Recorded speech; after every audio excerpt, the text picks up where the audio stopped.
The Bengal ফাইলসের teaser প্রকাশিত। বিবেক অগ্নিহোত্রী সাম্প্রদায়িক সহিংসতার ভয়াবহতা দেখান। ভক্তরা বলছেন এটি তোমাকে বোমার মতো আঘাত করে। Hi everyone, welcome back to my channel Anjana Banerjee blogs. বন্ধুরা, তোমাদের সকলকে আমার এই ছোট্ট ইউটিউব চ্যানেলে স্বাগত জানাই। বিবেক রঞ্জন অগ্নিহোত্রী তার ছবি দ্য বেঙ্গল ফাইলসের টিজার উন্মোচন করেছেন, যা ভারতীয় ইতিহাসের একটি কম পরিচিত অধ্যায়ের অন্বেষণ করে। এটি 5ই সেপ্টেম্বর মুক্তি পাবে। বৃহস্পতিবার চলচ্চিত্র নির্মাতা বিবেক রঞ্জন অগ্নিহোত্রী তার সর্বশেষ ছবি দ্য বেঙ্গল ফাইলসের টিজার প্রকাশ করেছেন। মূল শিরোনাম ছিল the Delhi files, the Bengal chapter. টিজারটি ভারতীয় ইতিহাসের একটি কম পরিচিত অধ্যায়ের সাহসী অন্বেষণের জন্য উল্লেখযোগ্য মনোযোগ আকর্ষণ করেছে। ছবিটি দুইবারের জাতীয় পুরস্কারপ্রাপ্ত চলচ্চিত্র নির্মাতার ত্রয়ীটির চূড়ান্ত অংশ। বিবেক তার এক্স হ্যান্ডেলে গিয়ে তার বহুল প্রতীক্ষিত ছবির টিজার প্রকাশ করেছেন। ক্যাপশনে তিনি লিখেছেন, presenting the Kashmir files and the Tashkent ফাইলসের নির্মাতাদের পক্ষ থেকে দ্য বেঙ্গল ফাইলস টিজার এখনই প্রকাশিত। যদি কাশ্মীর তোমাকে আঘাত করে, তাহলে বাংলা তোমাকে তাড়া করবে। 5ই সেপ্টেম্বর 2025 সিনেমা হলে। তার টুইটটি ছিল এই রকম, presenting from the makers of the Kashmir files and the Tashkent files, the Bengal files teaser out now.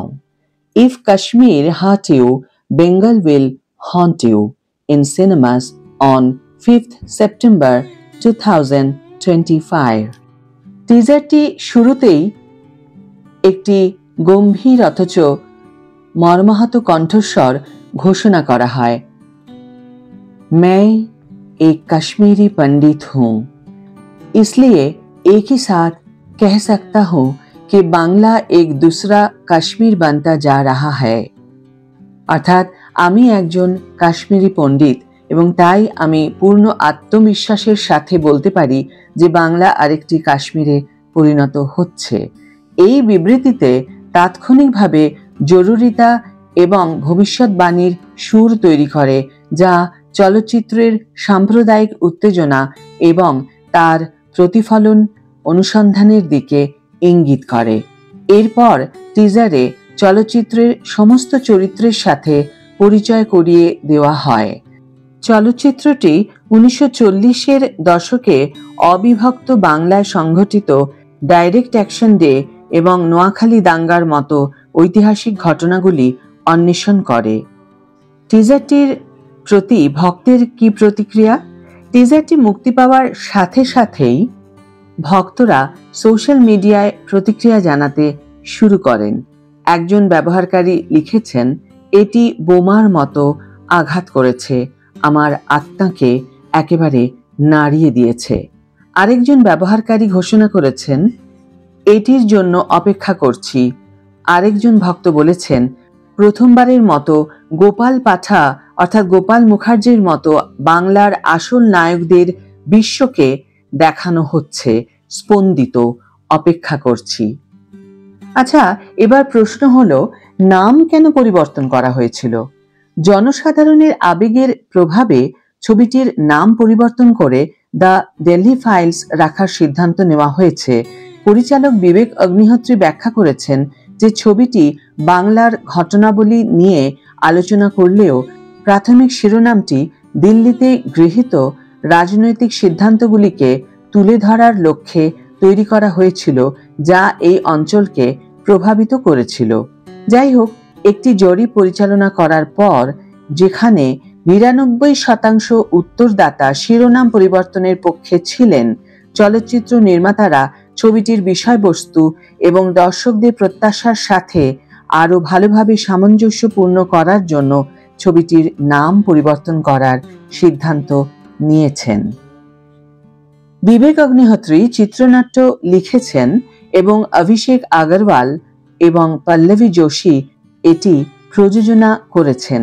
ছবিটিতে মিঠুন চক্রবর্তী, পল্লবী যোশী, অনুপম খের এবং দর্শন কুমার মুখ্য ভূমিকায় অভিনয় করেছেন।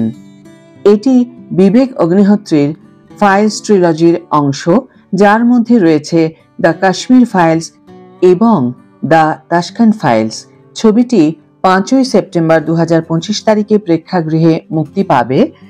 তাহলে দ্য বেঙ্গল ফাইলস রিলিজের অপেক্ষায় থাকা যাক। তোমরা যারা এই মুভিটির জন্য অপেক্ষা করছো তারা অবশ্যই কমেন্ট বক্সে কমেন্ট করে জানিও। আর কারো যদি এই মুভির বিপক্ষে কোনো কিছু বলার থাকে সেটাও তোমরা কমেন্ট বক্সে লিখে জানাতে পারো।